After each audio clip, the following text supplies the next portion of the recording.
similar question to you, Congressman Paul. You have some bold ideas, some very fervent supporters, and probably the most organized ground campaign here in Iowa. But there are many Republicans inside and outside of this state who openly doubt whether you can be elected president. How can you convince them otherwise? And if you don't wind up winning this nomination, will you pledge here tonight that you will support the ultimate nominee? Well, you know, fortunately for the Republican Party this year, probably anybody up here could probably beat Obama. So,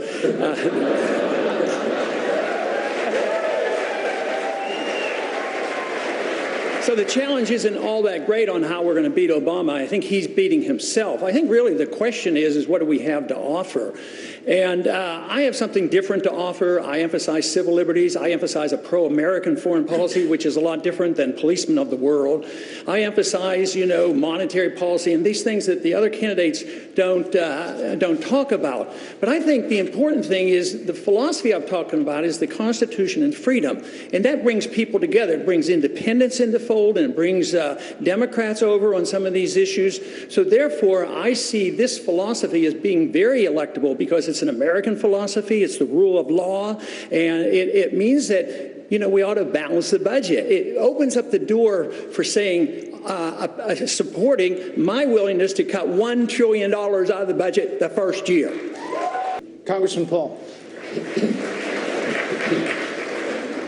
The main problem we have is the government's too big and the debt is too big, and you have to cut spending. So you have to get people to come together. They've been coming together to increase the spending for decades. We have to get them to come together to do the opposite. But there are two factions up there. One want welfare and the other want warfare around the world and policing the world. So you go to the people who like the warfare and say, give me half of the cuts that have to be in the welfare. Go to the welfare people and say, you give me the cuts to cut the overseas warfare spending and bring people together and live up to what they say. Congressman Paul, you are, and having been in this town for, 48 hours now, you are all over Iowa TV these days with a negative ad about Speaker Gingrich. You accuse him of selling access and playing the corrupt revolving door game.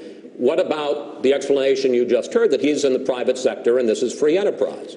Well, he has a different definition of the private sector than I have, because it's a GSC, government-sponsored enterprise. It's completely different. It's a government agency. They get the money and sponsorship. They get mixed up. It's the worst kind of economy. You know, pure private enterprise, more closely probably what Governor Romney is involved with, but if it's government-sponsored, it's a mixture of business and government. It's very, very dangerous. Some people say if it goes to extreme, it becomes fascism, because big business and big government get together. So yes, they get money. And I was talking about that for a long time, the line of credit, the excessive credit from the Federal Reserve, the Community Reinvestment Act. For 10 years or so, the Austrian economists knew there was a bubble, and at this time, nobody was listening or doing anything in the Congress. And then to go to work for them and get money from them, it literally is it's literally coming from the taxpayer. They went broke. We had to bail them out. So indirectly, that was money that he ended up getting. They're still getting money from us. Government-sponsored enterprise. It's not a free market enterprise. Congressman Paul, as you've been warning, we are on the brink of another government shutdown because of spending that you've called out of control. But haven't you contributed to that spending problem yourself, sir, supporting over the years earmarks that have benefited your district and your state? Back in 2009, you explained this by saying, if I can give my district any money back, I encourage that. I don't think that the federal government should be doing it, but if they're going to allot the money, I have a responsibility to represent my people. Isn't that what they call a mixed message, Congressman? Well, it's a mixed question. This is a problem, because the real message is you should include in your question, also, you have never voted once for an earmark.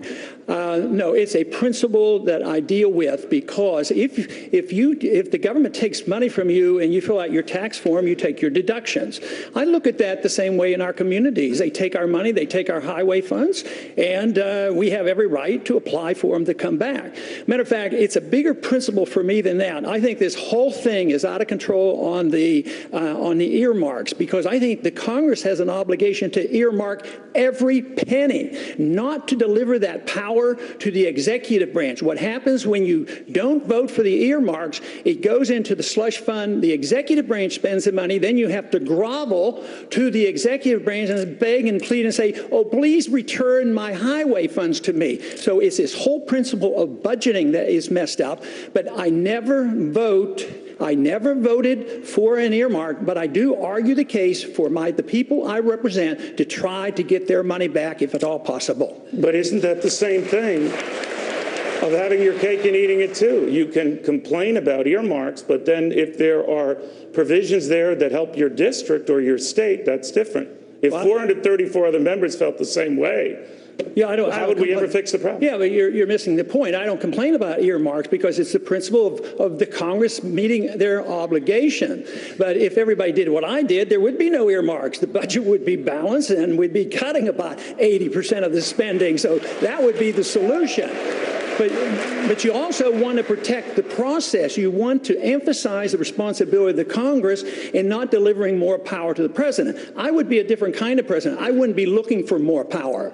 Everybody wants to be a powerful executive and run things. I, as a president, wouldn't want to run the world. I don't want to police individual activities and their lifestyle, and I don't want to run the economy. So that's an entirely different philosophy, but it's very, very much in our tradition and in the tradition of our Constitution.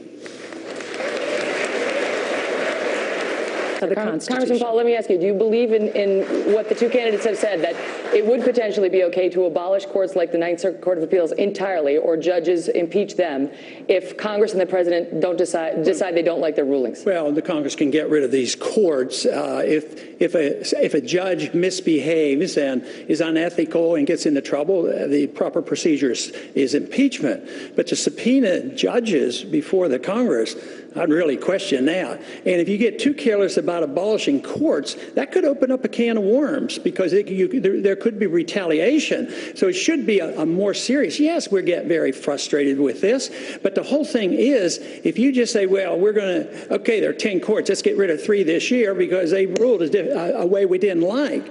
That to me is, I think, opening up a can of worms for us and would lead to trouble. But I really, really question this idea that the Congress could subpoena judges and bring them before us. That's a real affront to the separation of powers in court. Congressman Paul? From my viewpoint, they're all good and they're all bad, because our country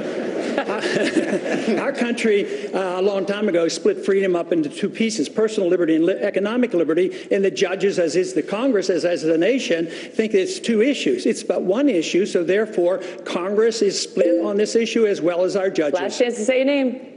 No, I'm not going to put it. All of them are good and all of them are bad. Congresswoman Bachmann.